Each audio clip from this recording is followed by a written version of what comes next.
Assalamualaikum warahmatullahi wabarakatuh. Saya Siti Nur Aisyah binti Muhammad Ridi.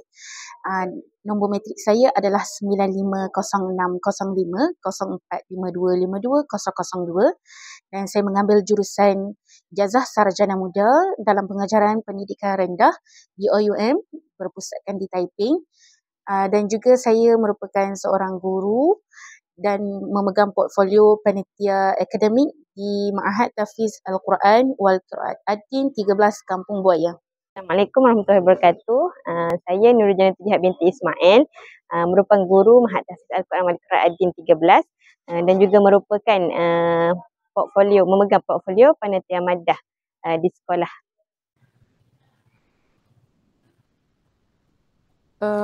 Assalamualaikum warahmatullahi wabarakatuh. Saya bersama dengan Cikgu Jannah untuk membincangkan topik bagaimana cadangan untuk meningkatkan keterangkuman di pendidikan kita. Okey, mungkin Cikgu Jannah boleh memberikan sedikit cadangan. Okey, terima kasih Cikgu Aisyah. Jadi saya ada beberapa cadangan akan kita boleh bincanglah beberapa cadangan yang kita boleh tambah baik dalam nak menghasilkan keterangkuman dalam sekolah kita kan. Jadi yang pertamanya kita boleh tambah baik penambahbaikan dalam aspek infrastruktur dan prasarana sekolah lah untuk mencerminkan keterangkuman budaya. Contohnya kita buat mural pada dinding sekolah yang perlu diubah suai supaya lebih menarik dan tidak menonjolkan unsur prejudis lah atau diskriminasi terhadap mana-mana kelompok. Jadi bermaksud mural sekolah ni perlu melambangkan kepelbagaian budaya dan tidak hanya fokus kepada satu budaya saja, agar semua pelajar ni dari pelbagai latar belakang merasa dihargai dan diiktiraf. Selain itu, pihak sekolah perlu sediakan alat-alat untuk kemudahan fizikal seperti kerusi roda, tandas yang mesra OKU serta alat bantu pendidikan lah untuk memastikan semua pelajar ni dapat akses ke pendidikan tu dengan selesa. Jadi tujuan dia nak pastikan bahawa sekolah ni tidak hanya mempromosikan atau beri gambaran bahawa hanya satu budaya je yang dapat dipentingkan, tapi dapat juga kita sediakan persekitaran yang eksklusif lah. Maaf. Untuk pelajar yang berbeza keupayaan. Jadi langkah ni pentinglah untuk kita galakkan keterangkuman untuk memupuk perasaan kebersamaan dalam memberi peluang yang adil kepada semua pelajar tanpa kira latar belakang atau keperluan fizikal. Okey juga.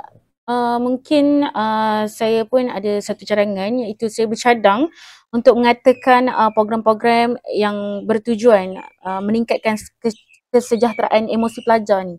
Mungkin salah satu contoh yang boleh saya berikan adalah program mentorship, di mana pelajar senior ni yang lebih berpengalaman membimbing pelajar junior dalam aspek bantuan akademik ataupun sosial. Program ni bukan apalah, untuk bertujuan menyediakan sokongan akademik dan membimbing pelajar dalam menghadapi cabaran sosial di sekolah. Di mana program ni mungkin merangkumi sesi luar rasa ataupun kita panggil kaunseling untuk memberikan sokongan emosi kepada pelajar, biar mereka ni tak merasa terbeban ataupun tidak merasa tertekan lah. Sesi luar rasa ni mungkin memberi ruang pada para pelajar untuk berkongsi perasaan dan cabaran yang mereka hadapi tu. Mungkin sambil mendapat bimbingan dan juga sokongan daripada pelajar lain ataupun kaunselor. Mungkin sesi ni mungkin diharapkan pelajar dapat rasa lebih tenang lah dan tidak rasa terasing dalam mengatasi tekanan yang mereka alami. Mungkin pada masa yang sama program ni juga mungkin membantu mengukuhkan hubungan antara pelajar dari pelbagai latar belakang, sekaligus memupuk rasa kebersamaan tu dan saling memahami tanpa mengira latar belakang ataupun tanpa mengira perbezaan budaya, sosial ataupun latar belakang mereka. Mungkin pendapat cikgu bagaimana? Saya rasa baguslah pendapat cikgu tu. Cikgu ada terfikir tak untuk kita kan peraturan yang tegas? Mungkin juga, ya. Kenapa? Sebabnya saya rasa pentinglah untuk kita wujudkan polisi ataupun peraturan yang ketatlah di sekolah yang inklusif kan. Jadi polisi ni perlulah diwujudkan untuk memastikan semua pelajar ni tak kira latar belakang agama ke, kaum ke, budaya ke, status ekonomi ke, keupayaan fizikal ke, mereka ni akan dapat layanan yang adil dan sama rata. Jadi polisi ni tujuan dia juga untuk lindungi hak pelajar dan kita boleh pastikan keterangkuman ni dipraktikkan secara konsisten dalam pelbagai aspek lah. Contohnya pengajaran mereka, kemudahan, interaksi sosial kat sekolah. Contohnya polisi ni kita boleh tetapkan bahawa pelajar ni berkeperluan khas. Perlu diberi pelajar berkeperluan khas ni perlu diberikan akses kepada kemudahan yang sesuai. Contohnya rem untuk kerusi roda ataupun bantuan pembelajaran seperti alat bantu visual. Sampai tu juga polisi ini boleh merangkumi langkah-langkah untuk mencegah diskriminasi atau buli terhadap pelajar yang berasal dari latar belakang yang berbeza. Jadi memastikan suasana sekolah ni selamat dan menyokong mereka lah. Jadi peraturan juga haruslah menekankanlah kan tanggungjawab guru kaki tangan sekolah untuk pantau dan menangani isu-isu berkaitan diskriminasi. Jadi sambil memberi tumpuan kepada pendidikan mengenai nilai-nilai kepelbagaian, hormat menghormati dan penerimaan dalam kalangan pelajar. Jadi dengan adanya polisi jelas dan tegas ni, sekolah dapat memastikan bahawa prinsip keterangkuman dipelihara dan dihayati oleh semua pihak. Jadi persekitaran sekolah lebih mesra dan adil lah bagi semua pelajar. Kan? Betul tu. Mungkin saya tambah sikit lagi lah pendapat saya. Untuk apa tu pendapat awak? Untuk memperkuatkan lagi strategi ataupun cadangan mempromosikan keterangkuman sekolah kita ni, saya rasa aktiviti kurikulum dari sudut keterangkuman perlu ditambah lah. Sebagai contohnya, sempena Hari Malaysia ataupun hari-hari khas yang lain, sekolah mungkin boleh mengadakan aktiviti mewarna yang terbuka secara kepada semua pelajar tanpa mengira budaya. Aktiviti-aktiviti seperti inilah tidak hanya memberikan peluang kepada pelajar untuk berinteraksi dan bekerjasama, tetapi mungkin memupuk rasa hormat terhadap kepelbagaian budaya tersebut.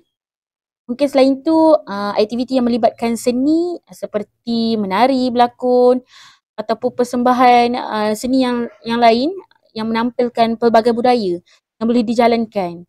Dalam aktiviti ni, pelajar dapat menunjukkan dan menghargai warisan budaya masing-masing melalui bentuk seni tersebut, sambil berkongsi dengan rakan-rakan mereka dari latar belakang yang berbeza lah.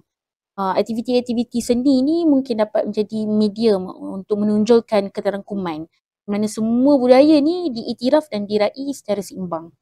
Matlamatnya, mungkin kita kata aktiviti-aktiviti ini adalah untuk mengeratkan hubungan antara pelajar dari pelbagai budaya, memupuk perasaan kebersamaan tersebut dan mewujudkanlah juga orang kata persekitaran sekolah yang lebih harmoni dan inklusif. Ini juga membantu orang kata membina kesedaran dan dalam kalangan pelajar tersebut dari pelbagai budaya, bukan jadi penghalang tetapi juga merupakan kekuatan yang boleh disatukan dalam suasana yang menghargai kepelbagaian tersebut. Betul. Bagus juga cadangan awak tu. Jadi rasanya bolehlah kita lontarkan cadangan kita ni kepada pihak atasan supaya dapat dinilai lah. Kan? Betul-betul. Nanti kita try sama-sama untuk bincangkan topik ni lebih serius lah. Alright. Okay. Mungkin sampai di sini saja topik kita untuk hari ini. Assalamualaikum. Waalaikumsalam. Terima kasih. Sama-sama.